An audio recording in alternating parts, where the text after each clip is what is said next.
কেমন আছেন সবাই? আশা করি ভালো আছেন। পুচকি মেয়ে এসে চ্যানেলে আপনাদেরকে স্বাগত জানাই।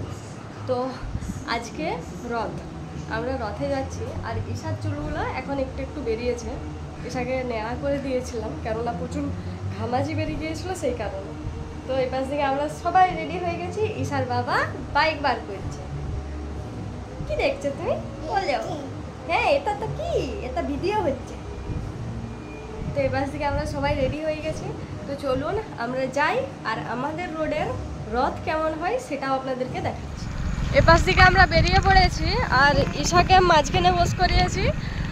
ঈশার জামাটা যেইটা পরিয়েছিলাম সেটার সাথে চুলটা আমার ঠিকঠাক যাচ্ছিল না, সেই কারণে ওর জামাটা চেঞ্জ করে দিয়েছি।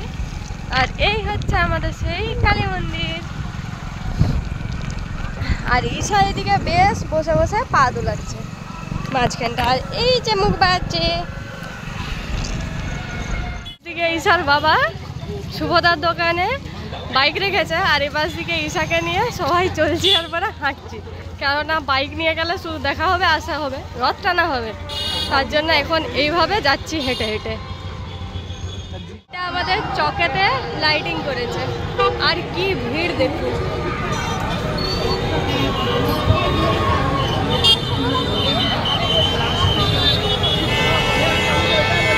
প্রচুর ভিড়, প্রচুর ভিড়।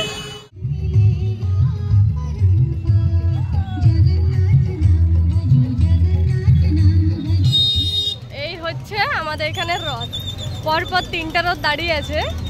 এইটা হচ্ছে রাম মন্দির, এখানে আরতি পুজো আর হয়, তারপরে এখান থেকে আবার বেরোয়। তো সেই কারণে এখানটায় ভিড়টা একটু কম আছে। এই হচ্ছে একটা রথ, 2টো রথ, আর পিছন দিকে 3টা রথ।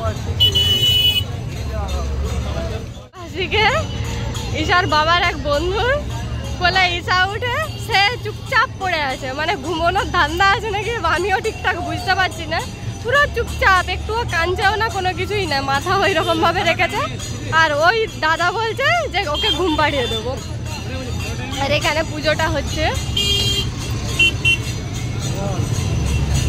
এই 3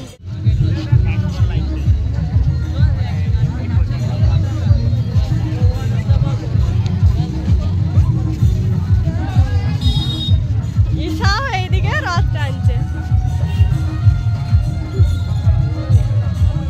ঈশার প্রথম রথ এইটা।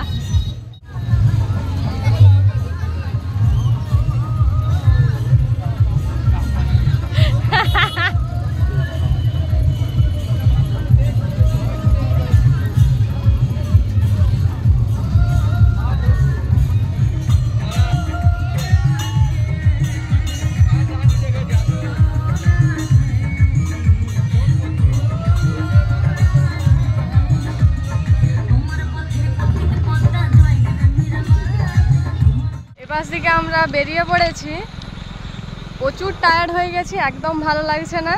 আর এই পাশ দিকে যথারীতি মাঝখানে বসে আছে। আর এই হচ্ছে আমাদের এখানের কালী মন্দির, কিন্তু লাইটগুলো কেন এরকম হয়ে গেল আমি এখনো বুঝতে পারছি না। তো আপাতত আমরা বাড়ি পৌঁছাই, আজকের মতো টাটা।